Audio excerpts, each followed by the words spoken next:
नमस्कार। ज्योतिष शास्त्र में श्रद्धा और विश्वास रखने वाले सभी जातकों का पारलौकिक जगत चैनल में बहुत बहुत स्वागत है। आगे बढ़ने से पहले एक ज़रूरी बात आपसे कहना चाहता हूँ। मैंने अपना व्हाट्सएप नंबर शेयर कर दिया है। डिस्क्रिप्शन बॉक्स में आपको व्हाट्सएप नंबर मिल जाएगा। इस नंबर के अलावा कमेंट बॉक्स में किसी भी दिए गए नंबर पर कांटेक्ट मत कीजिएगा, आपके साथ फ्रॉड हो सकता है। कुछ लोग कमेंट बॉक्स में अपना नंबर लिख रहे हैं और वो आपके साथ फ्रॉड करने के लिए, तो भूल करके भी ऐसे किसी नंबर को कांटेक्ट मत कीजिएगा। चलिए अब बात करते हैं आज के वीडियो के बारे में। आज से 13 दिन बाद नूतन वर्ष 2023 की शुरुआत होने जा रही है। सबसे पहले आप सभी को आने वाले नव वर्ष 2023 की बहुत बहुत शुभकामनाएं। एक सप्ताह पूर्व मैंने 2023 के प्रारंभिक 3 महीनों का राशिफल बनाया था। बहुत से दर्शकों ने आग्रह किया है कि वर्ष 2023 का वार्षिक राशिफल का वीडियो भी अपलोड कर दें, तो मैं इस वीडियो में आपके लिए मकर राशि के जातकों के लिए वर्ष 2023 का वार्षिक फल लेकर आया हूँ। हालांकि वार्षिक राशिफल का विश्लेषण बहुत ही लंबी प्रक्रिया है और छोटे से वीडियो में हर बिंदु पर ज़्यादा विस्तार से चर्चा तो संभव नहीं है, लेकिन मैंने प्रयास यही किया है कि ग्रहों के गोचर के आधार पर सभी महत्वपूर्ण बिंदुओं जैसे धन प्राप्ति और धन संचय का योग, नौकरी, रोजगार, व्यापार, व्यवसाय, शादी ब्याह, संतान, प्रॉपर्टी, वाहन, इन सब बिंदुओं पर चर्चा की जा सके। आपको साथ ही साथ ये जानकारी भी दी जाएगी कि कौन सा कालखंड वर्ष 2023 में आपके लिए विशेष शुभ रहेगा और कौन सा कालखंड ऐसा होगा जब आपको विशेष सावधानी बरतनी होगी। ये विश्लेषण आपकी चंद्र राशि के आधार पर किया जा रहा है और वीडियो के अंत में मैं आपको ग्रहों के उपाय भी बताऊंगा। तो चलिए वीडियो शुरू करते हैं। तो ये है मकर राशि के जातकों की कुंडली। मकर राशि के जातकों के जीवन में 7.5 का द्वितीय चरण गतिमान है और 17 जनवरी को जैसे ही शनिदेव राशि परिवर्तन करेंगे और राशि परिवर्तन करके कुंडली के द्वितीय भाव धन के भाव में गोचर करेंगे, तो 7.5 का तीसरा चरण प्रारंभ हो जाएगा और शनिदेव तीसरे चरण में आपको आपके कर्मों का फल देते हैं, आपके परिश्रम का फल देते हैं तीसरे चरण में। तो ये साल आपके लिए बहुत ही महत्वपूर्ण होने जा रहा है, क्योंकि शनि का गोचर, शनि की दृष्टियां और शनि के अन्य ग्रहों से त्रिकोण संबंध, ये आपके लिए बहुत ही श्रेष्ठ लाभ की स्थिति लेकर आ रहे हैं। 2023 में 4 बड़े और महत्वपूर्ण ग्रह राशि परिवर्तन करेंगे। शनिदेव 17 जनवरी को लाभ धन के भाव में आ जाएंगे। देवगुरु 21 अप्रैल को राशि परिवर्तन करके मेष राशि में चतुर्थ भाव में होंगे और राहु 30 अक्टूबर तक चतुर्थ भाव में रहेंगे और 30 अक्टूबर को राशि परिवर्तन करके पराक्रम के भाव में पहुंचेंगे। केतु दशम भाव में 30 अक्टूबर तक रहेंगे और इसके बाद केतु का गोचर भाग्य के भाव में हो जाएगा 30 अक्टूबर तक। तो राहु और केतु तो लगभग पूरे वर्ष यथास्थिति में रहेंगे, अंतिम 2 माह में ही राशि परिवर्तन करेंगे। अब जब छोटे ग्रहों की बात आती है, सूर्य, मंगल, बुध, शुक्र या चंद्रमा, जब इनका विश्लेषण किया जाता है तो वो मासिक राशिफल में किया जाता है। जहाँ वार्षिक राशिफल की बात है तो बड़े जो ग्रह हैं जो कि लंबे समय तक एक ही राशि में रहते हैं, उन्हीं के आधार पर विश्लेषण करेंगे। और चूंकि सूर्य, बुध, शुक्र और मंगल ये लगभग हर माह राशि परिवर्तन करते हैं, तो इनके प्रभाव को समझने के लिए हर माह मासिक राशिफल मैं अपलोड करता ही रहूँगा, उससे आप देखते रहिएगा। लेकिन ज्योतिष शास्त्र का ये सिद्धांत है कि जब 2 ग्रह एक दूसरे से त्रिकोण पर होते हैं तो दोनों के बल में वृद्धि होती है, एक दूसरे को एक्टिवेट कर देते हैं, और यहाँ तक कि एक दूसरे के शत्रु भी हुए तो भी शुभ फल देते हैं। तो इसी आधार पर हम वर्ष 2023 की एनालिसिस करेंगे। जब भी शनि या गुरु से त्रिकोण पर सूर्य, बुध, मंगल या शुक्र आएंगे, तब तब आपके जीवन में शुभ योग बनेंगे। अब जैसे आप देखिए कि शनि 11वें दूसरे भाव में गोचर कर रहे हैं, शनि से त्रिकोण पर छठा भाव पड़ रहा है, पंचम, 1 2 3 4 5, और शनि से नवम पर पड़ रहा है दशम भाव। देखिए 5 हो गया, 6 7 8 9। तो इसका मतलब ये है कि त्रिकोण के भाव यानी कि दशम भाव और छठे भाव में जब भी सूर्य, बुध या शुक्र आएंगे या मंगल आएंगे तो शुभ फल देंगे। इसके अलावा त्रिकोण के भाव के स्वामी अगर आपके लग्न के स्वामी के मित्र हों तो वो बहुत ही अच्छा रिजल्ट देते हैं। अब यहाँ देखिए त्रिकोण पर है छठा भाव, छठे भाव के स्वामी है बुध, दूसरे त्रिकोण पर दशम भाव है और दशम के स्वामी है शुक्र, और शुक्र और बुध दोनों शनि के परम मित्र हैं। तो आपके जीवन में 2023 में शनि की, बुध की और शुक्र की बहुत बड़ी महत्वपूर्ण भूमिका रहेगी। तो इसी आधार पर हम विश्लेषण करेंगे वर्ष 2023 के बारे में। किसी भी जातक की कुंडली में सर्वाधिक प्रभाव लग्न के स्वामी का होता है, और आपके लग्न के स्वामी हैं शनिदेव। शनिदेव का गोचर 17 जनवरी को धन के भाव में हो जाएगा, और लगभग पूरे वर्ष शनिदेव धन के भाव में ही गोचर करेंगे।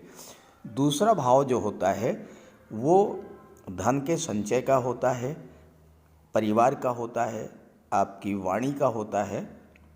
और इस समय चूँकि 7.5 का तीसरा चरण भी शुरू हो जाएगा, अब शनिदेव आपको कुछ देने के लिए तैयार हैं। धन की प्राप्ति भी होगी और धन का संचय भी होगा। साथ ही साथ परिवार में भी वृद्धि होगी, परिवार के किसी सदस्य का विवाह हो सकता है या फिर संतान की प्राप्ति हो सकती है 2023 में। शनि की दृष्टि पड़ेगी कुंडली के चतुर्थ भाव पर। यहाँ पर 30 अक्टूबर तक राहु का गोचर है।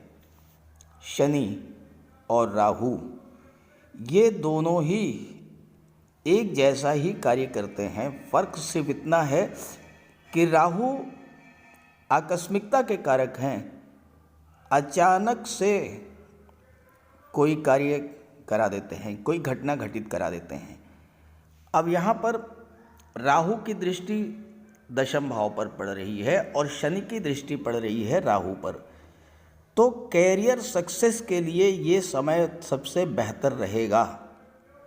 आपके कार्य क्षेत्र में बहुत बड़ी प्रगति देखने को मिलेगी, लेकिन वहीं पर अगर आपने अपने आप को राहु से अलग हट करके कार्य करने की सोची तो फिर आपका नुकसान भी राहु करा देंगे। तो क्या करना है आपको? 2 चीज़ें ध्यान में रखनी है कि आप अपने एक्शन प्लान को बिल्कुल सीक्रेट रखें। क्या करने जा रहे हैं, आपकी भविष्य की क्या योजना है, उसको किसी से शेयर ना करें। और दूसरी चीज़, बिना किसी डर के कार्य क्षेत्र का विस्तार करें। पहले एक्सपेंड करें, फिर एक्सप्लोर करें, ज़्यादा से ज़्यादा आगे बढ़ाएं। और आप देखिएगा कि शनि और राहु आपको कार्य क्षेत्र में बुलंदियों पर ले जाएंगे। शनि क्या है? कर्म है, राहु क्या है? राहु छाया है। तो छाया का मतलब यानी जो इमेज हो, परछाई हो। तो जैसे आप ऑनलाइन कोई बिजनेस करते हैं इस गोचर काल में, बहुत अच्छा आप काम करेंगे। आप फोटोग्राफी से जुड़े हुए हैं, फिल्म लाइन से जुड़े हुए हैं, टीवी सीरियल्स के क्षेत्र से अगर आप जुड़े हुए हैं तो बहुत ही अच्छा रिजल्ट आपको मिलेगा। शनि चूंकि चतुर्थ भाव में दृष्टि डाल रहे हैं, चतुर्थ भाव भूमि भवन प्रॉपर्टी का होता है, तो जमीन जायदाद खरीदने का भी योग बनेगा, वाहन खरीदने का भी योग बनेगा। राहु विदेश के कारक होते हैं। अगर आपकी विदेश जाने की योजना है तो 2023 में आप विदेश जाकर के बहुत अच्छा लाभ ले सकते हैं। और विदेश भाव के स्वामी स्वयं देवगुरु हैं, तो देवगुरु के कृपा से विदेश जाकर के भी आपको बहुत बड़ा लाभ मिलेगा। पंचम के स्वामी हैं शुक्र और शुक्र शनि के मित्र हैं, तो छात्रों के लिए भी विदेश जाने का प्रबल योग बनेगा। विदेश जाकर के उच्च शिक्षा प्राप्त करने का योग बनेगा। शनि की सप्तम दृष्टि पड़ेगी कुंडली के अष्टम भाव पर और राहु की पंचम दृष्टि पड़ेगी अष्टम भाव पर। अब अष्टम भाव क्या होता है? अष्टम भाव आकस्मिक घटनाओं का होता है। आकस्मिक घटनाएं और साथ ही साथ आकस्मिक लाभों का भी होता है। यहाँ पर राहु ससुराल पक्ष के कारक होते हैं और राहु की दृष्टि अष्टम भाव पर पड़ने से आपको ससुराल पक्ष से धन का लाभ तो होगा ही होगा। राहु अचानक से आपका विवाह करा देंगे। अष्टम भाव गुप्त विद्याओं और गुप्त रहस्यों का होता है और यहाँ पर आपकी रुचि ज्योतिष तंत्र मंत्र में हो सकती है या आप रिसर्च के क्षेत्र में आगे जा सकते हैं। साढ़े साती के दूसरे चरण में स्वास्थ्य संबंधी समस्याओं से आप जूझ रहे थे, चूँकि शनि आपके लग्न भाव में बैठे हुए थे और लग्न भाव आपके स्वास्थ्य का होता है, लेकिन अब आपके स्वास्थ्य में भी सुधार देखने को मिलेगा। किसी लंबी बीमारी से आप बाहर निकलेंगे। और अष्टम भाव गुप्त धन का होता है, तो यहाँ से आपको गुप्त धन की प्राप्ति भी वर्ष 2023 में होगी। कोई प्रॉपर्टी है, पैतृक संपत्ति है, वसीयत या विरासत का कोई मुकदमा चल रहा है, भले ही आपको संघर्ष करना पड़े, उस प्रॉपर्टी को प्राप्त करने के लिए आपको परिश्रम करना पड़े, लेकिन अंततोगत्वा वो प्रॉपर्टी आपको ही मिलेगी और अचानक से मिल जाएगी। आप सोच भी नहीं सकते हैं और वो चीज़ आपको मिल जाएगी। आप गवर्नमेंट रिटायर्ड पर्सन हैं, आपकी पेंशन नहीं बन रही थी, आपको फंड का पैसा, ग्रेच्युटी का पैसा नहीं मिल रहा था, वो अचानक से वो पैसा आपको मिल जाएगा। साथ ही साथ आपको इंश्योरेंस के क्षेत्र से धन की प्राप्ति हो सकती है। बीमा के क्षेत्र से कोई बीमा पॉलिसी मैच्योर हो जाए या कोई क्लेम आपको मिल जाए, वहाँ से भी आपको लाभ मिल सकता है। और शनि की दशम दृष्टि आपकी कुंडली के एकादश भाव पर पड़ेगी, तो यहाँ से आपको शनि हर तरह का लाभ कराएंगे। धन का लाभ, संतान का लाभ, आपका फ्रेंड सर्किल बढ़ेगा, आपका नेटवर्क बढ़ेगा और अपने नेटवर्क की मदद से आप धन अर्जित करेंगे और धन का संचय भी करेंगे। चूँकि देवगुरु विदेश भाव के स्वामी हैं और शनि की दृष्टि 21 अप्रैल के बाद देवगुरु पर भी पड़ेगी, तो ऐसे में विदेश संबंधी कार्यों में भी आपको सफलता मिलेगी। हाँ, ये ध्यान रखना है कि आपको शनि के उपाय लगातार करते रहना है, क्योंकि साढ़े साती चल रही है, तो आप शनिदेव का उपाय करते रहें, गरीबों की मदद करते रहें, दान पुण्य करते रहें तो आपको लाभ होगा। अब बात करते हैं सूर्य, मंगल, बुध, शुक्र कब कब शनि से त्रिकोण पर होंगे और क्या क्या लाभ आपको देने जा रहे हैं। शनि से पंचम भाव पर त्रिकोण के भाव पे है छठा भाव और नवम पर है दशम भाव। अब बात करें शुक्र की। शुक्र का गोचर 2 मई से और 30 मई तक, 2 मई से 30 मई तक, ये आप डेट नोट करके रख लीजिए। शुक्र का गोचर छठे भाव में होगा और शनि के त्रिकोण पर होंगे शुक्र, तो शुक्र और शनि एक दूसरे के बल को बढ़ाएंगे, एक दूसरे को एक्टिवेट करेंगे। जब शुक्र एक्टिवेट होंगे तो आपको छठे भाव के भी शुभ फल मिलेंगे और शुक्र की दृष्टि 12वें भाव पर पड़ेगी तो 12वें भाव के भी शुभ फल मिलेंगे। आप किसी विदेशी कंपनी में सेलेक्ट हो सकते हैं, नौकरी आपको मिल सकती है, क्योंकि छठा भाव जो है वो सेवा का होता है, सर्विस का होता है, नौकरी का होता है। और जब शनि और शुक्र एक्टिवेट होंगे आपके जीवन में तो आपको विदेश में जाकर के नौकरी मिल सकती है, किसी विदेशी कंपनी में, किसी मल्टीनेशनल कंपनी में। और चूंकि इसके स्वामी हैं बुध, तो कंप्यूटर, कम्युनिकेशन या मैनेजमेंट के क्षेत्र में आपको जॉब मिल सकती है। विदेश जा कर के विदेशी व्यापार आप कर सकते हैं और विदेशी व्यापार में आपको लाभ मिलेगा।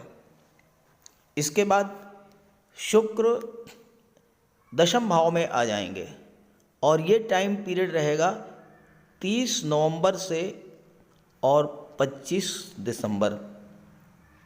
शुक्र यहाँ पर आएंगे और 30 नवंबर से 25 दिसंबर के बीच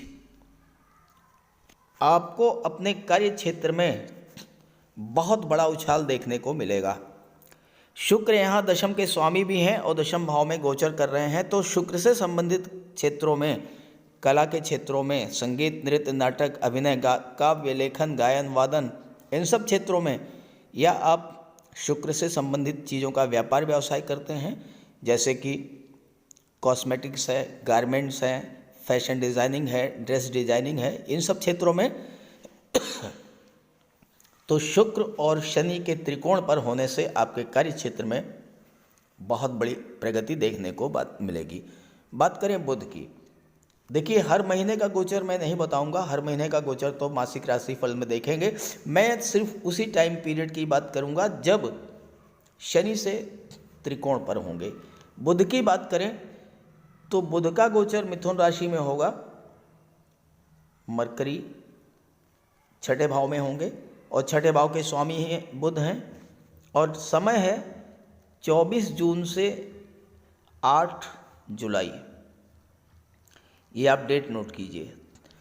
विदेशी व्यापार में प्रबल उन्नति होगी।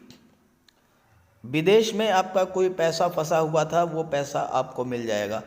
कर्ज आपने लिया था, वो कर्ज भी उतर जाएगा।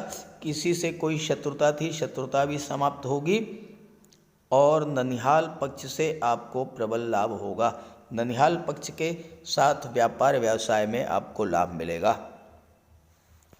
इसके बाद बुध का गोचर जब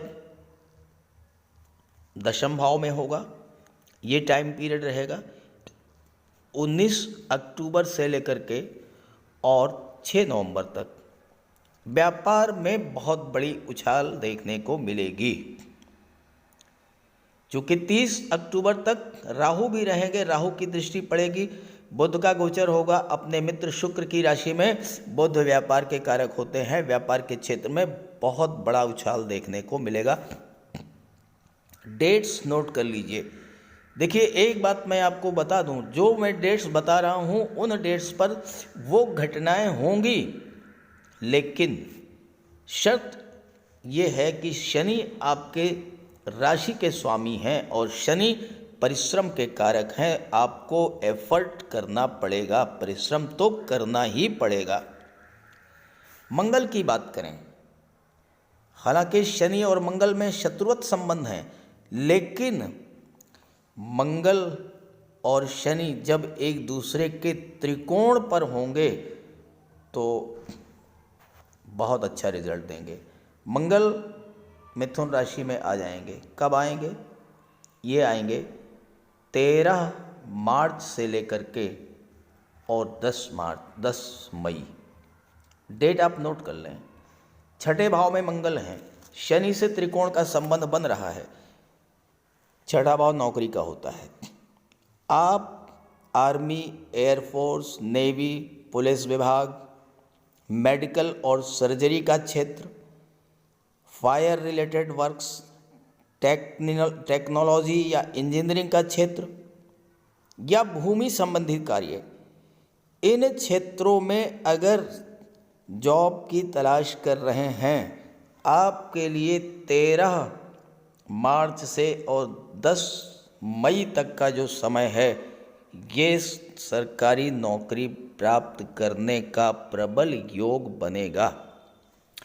और इसके बाद मंगल 18 अक्टूबर से और 17 नवंबर तक दशम में आ जाएंगे। और दशम में मंगल प्रशासनिक क्षेत्र में आपको जॉब दिला सकते हैं। IAS, IPS, सिविल सर्विसेज के क्षेत्र में आपको सफलता मिल सकती है।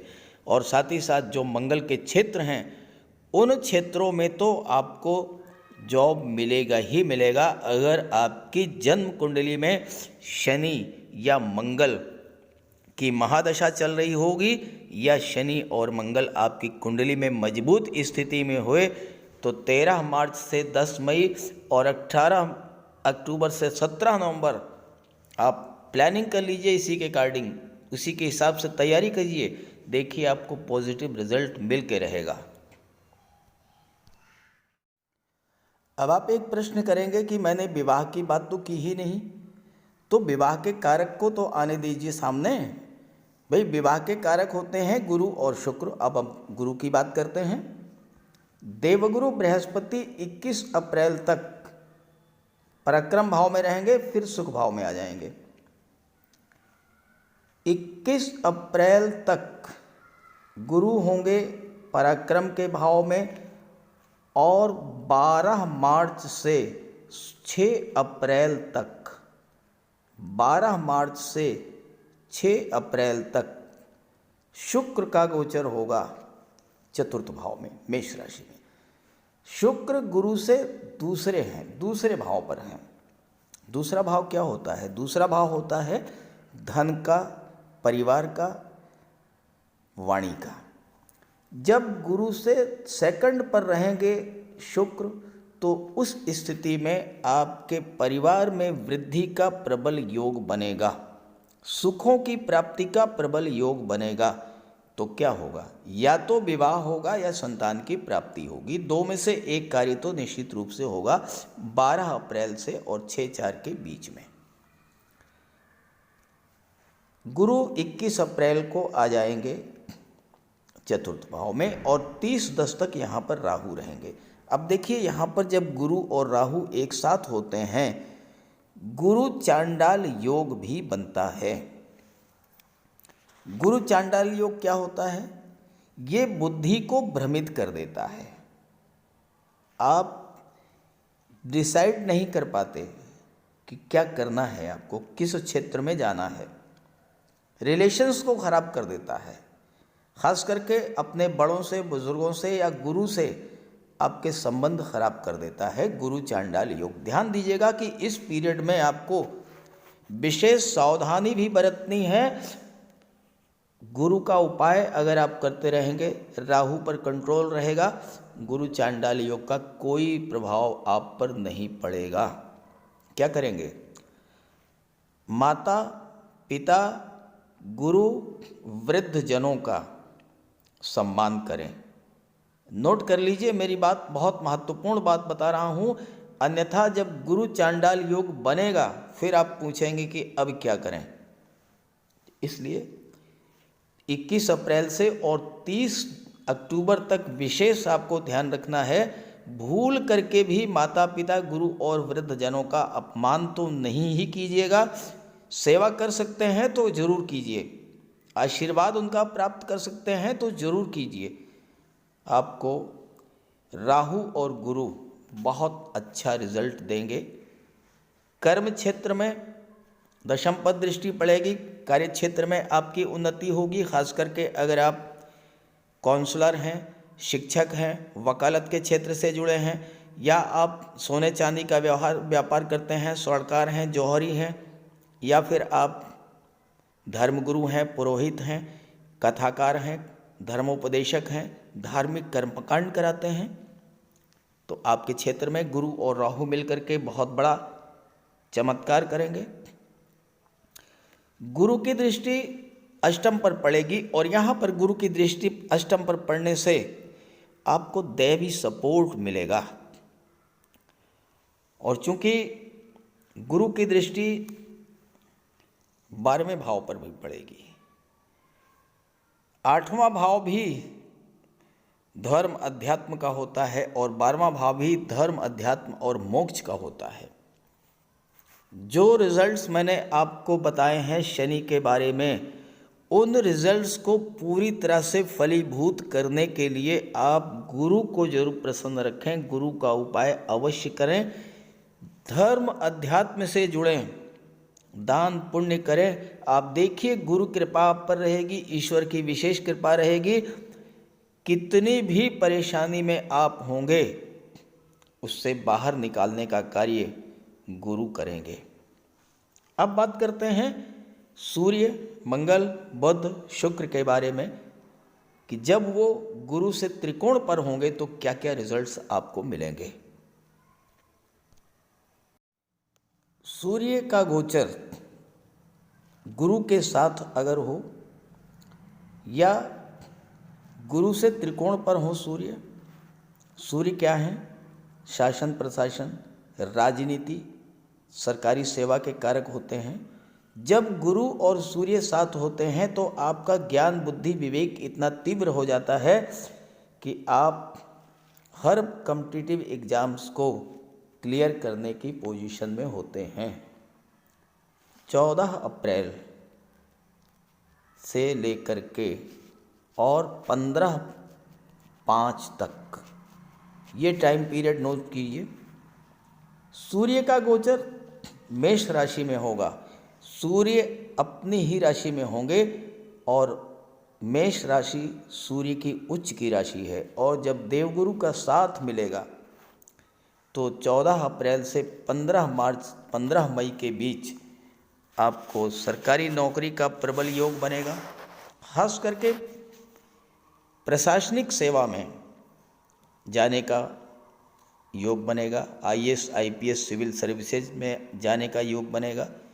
और साथ ही साथ सूर्य जब धनु राशि में होंगे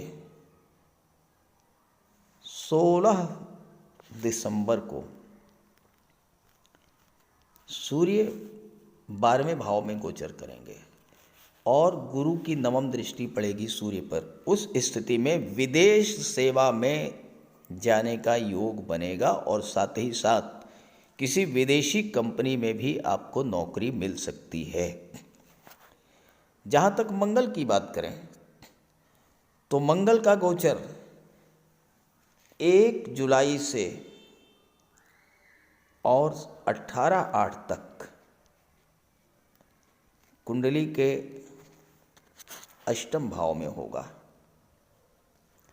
और मंगल देवगुरु से त्रिकोण पर होंगे तो मंगल और गुरु दोनों ही एक्टिवेट होंगे। अब मंगल क्या है? मंगल भूमि के कारक हैं और मंगल की दृष्टि धन के भाव पर पड़ेगी। अष्टम भाव गुप्त धन का होता है। इस गोचर काल में आपको गुप्त धन की प्राप्ति होगी। जमीन, जायदाद या प्रॉपर्टी आप खरीद सकते हैं। हालांकि अष्टम भाव में मंगल का जब गोचर होगा उस स्थिति में आपको ध्यान रखना होगा, वाहन चलाते समय विशेष सावधानी बरतनी है आपको। और इसके बाद धनु राशि में मंगल जाएंगे केवल 2 दिन के लिए 28 दिसंबर को, तो उससे कोई फर्क नहीं पड़ता है। बात करें शुक्र की, तो शुक्र के बारे में मैंने ही बताया कि 12 मार्च से और 6 अप्रैल तक यहाँ पर मेष राशि में रहेंगे, गुरु से सेकंड पर रहेंगे। इसके बाद चर्चा हो गई। शुक्र का गोचर 25 जुलाई को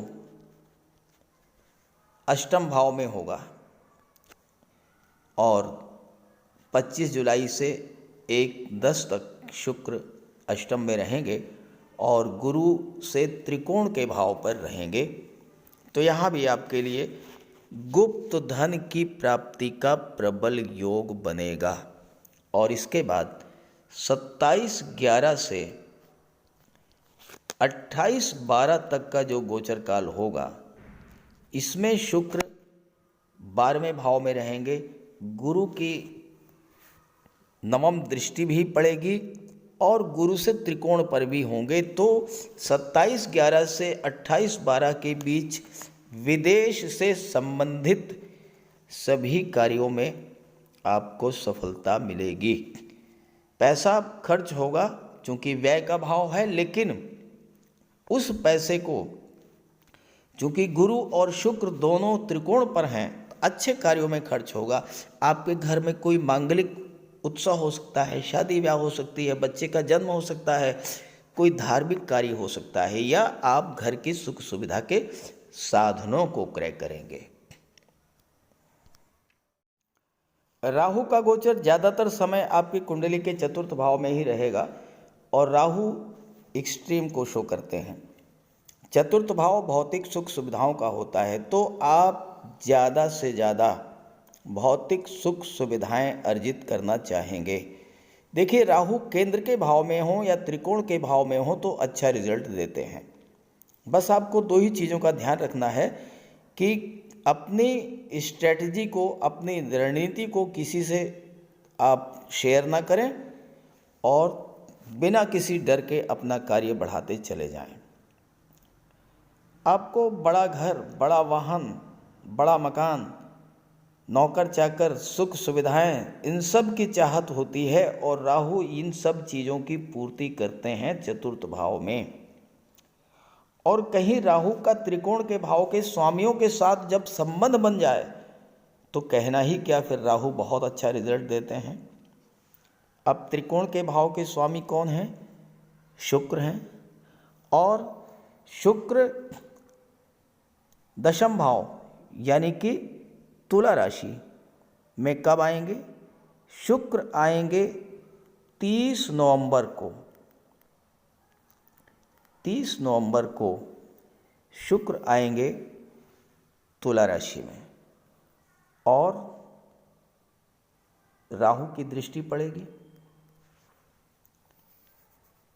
कार्य क्षेत्र में जबरदस्त उन्नति आपको देखने को मिलेगी। भाग्य भाव के स्वामी कौन हैं? बुध। और बुध भी त्रिकोण के भाव के स्वामी हैं। बुध और राहु का संबंध कब बनेगा? बुध और राहु का संबंध 19 अक्टूबर को बनेगा। 19 अक्टूबर को बुध दशम भाव में आएंगे। व्यापारियों के लिए बहुत ही श्रेष्ठ समय ये रहेगा। जहाँ तक केतु की बात है तो केतु जो हैं वो शुक्र की राशि में गोचर कर रहे हैं और दशम भाव में गोचर कर रहे हैं। तो केतु जिस ग्रह की राशि में गोचर करते हैं उसके जैसा ही व्यवहार करते हैं। तो केतु जो हैं वो अचानक से आपके कार्य क्षेत्र में तो उन्नति कराएंगे ही। शुक्र जिन चीज़ों के कारक होते हैं उन सब कार्यों को अचानक से कराने में सक्षम होंगे केतु। शुक्र क्या है? धन वैभव के कारक हैं, शुक्र विवाह के कारक हैं, शुक्र संतान के कारक हैं, शुक्र लग्जरी और कंफर्ट के कारक हैं। केतु यही सब फल आपको देंगे 30 अक्टूबर तक, और इसके बाद 2 महीने बचेंगे। केतु भाग्य भाव में आ जाएंगे और राहु पराक्रम भाव में भी राहु बहुत अच्छा काम करते हैं, और केतु तो नवम भाव में आएंगे। केतु धर्म अध्यात्म के कारक होते हैं, मोक्ष के कारक होते हैं, और धर्म अध्यात्म के भाव में आ रहे हैं, अत्यंत पवित्र भाव में आ रहे हैं, तो 2 महीने तो और अच्छा रिजल्ट देंगे ही देंगे। समय कौन सा खराब है, आइए इस पर बात कर लें।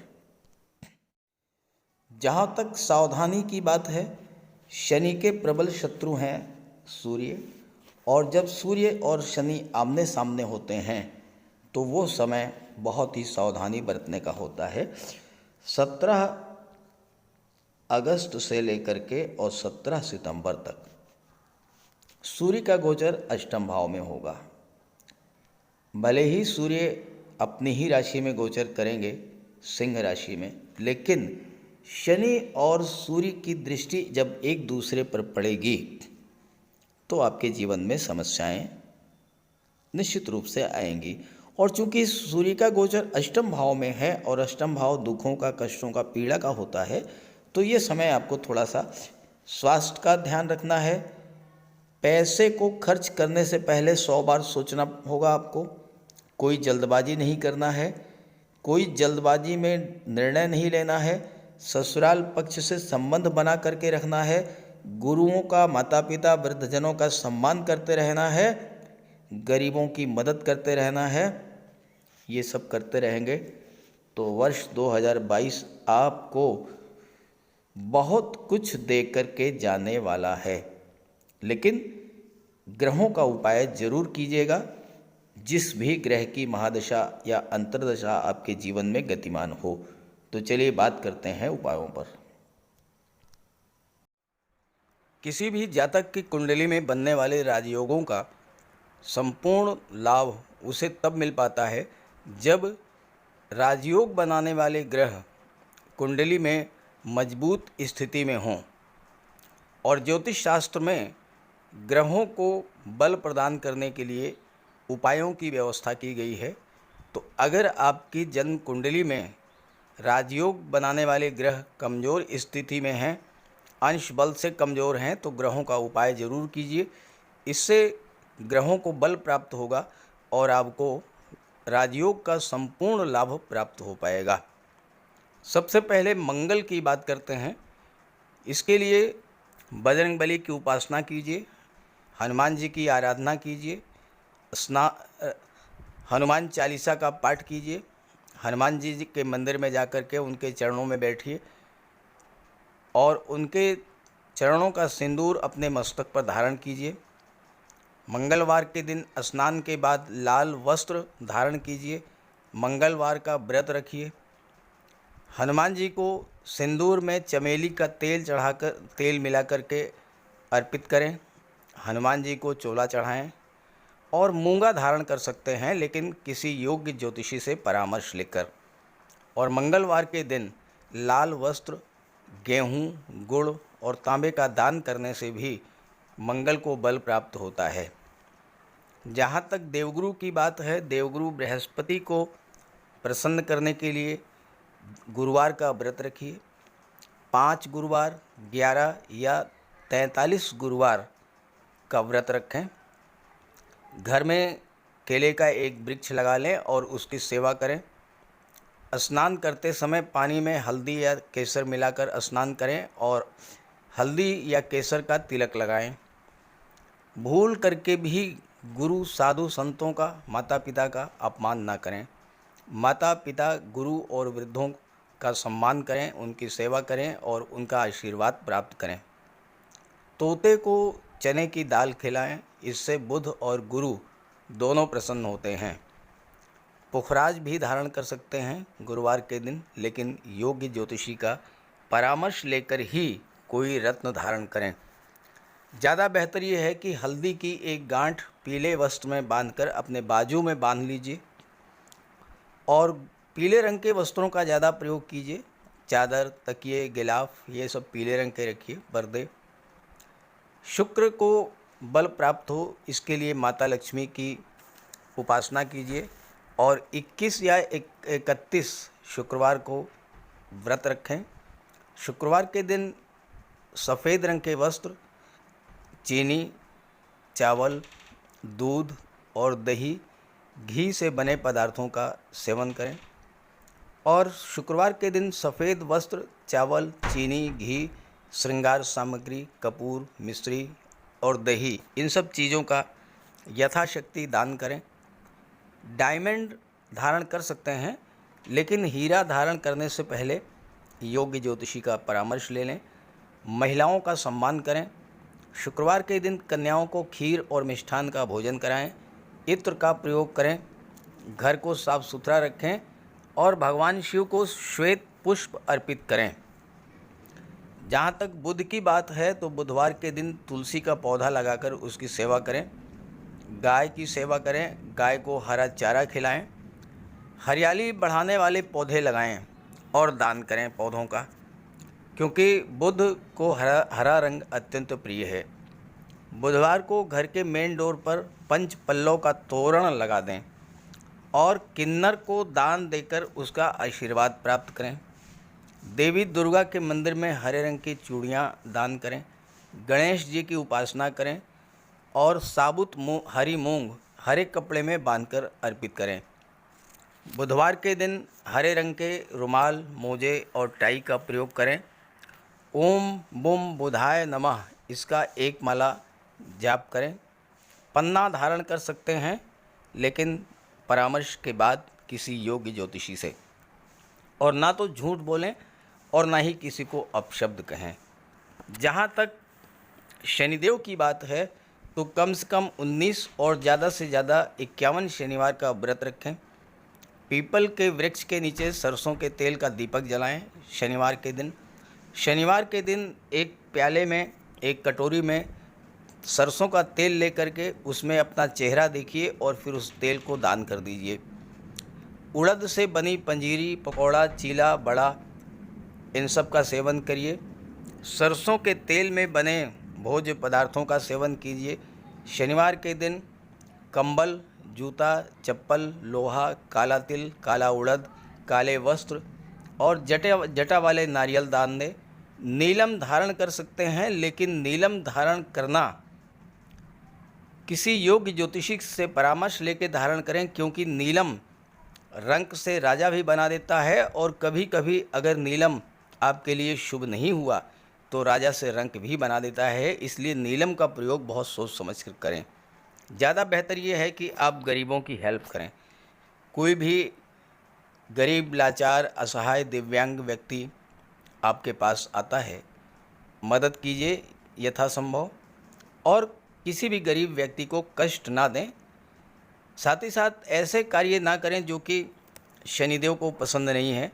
शनिदेव को छल, कपट, झूठ, फरेब, बेईमानी, आलस्य ये सब पसंद नहीं है, तो ऐसे कार्य मत कीजिए। और शनिदेव को अनुशासन, परिश्रम, मेहनत, ईमानदारी और सच्चाई ये पसंद है, तो ये आप अपने अंदर इन गुणों को विकसित करें, शनिदेव प्रसन्न होंगे। तो उपाय ज़रूर कीजिएगा, इससे आपको लाभ होगा। नमस्कार।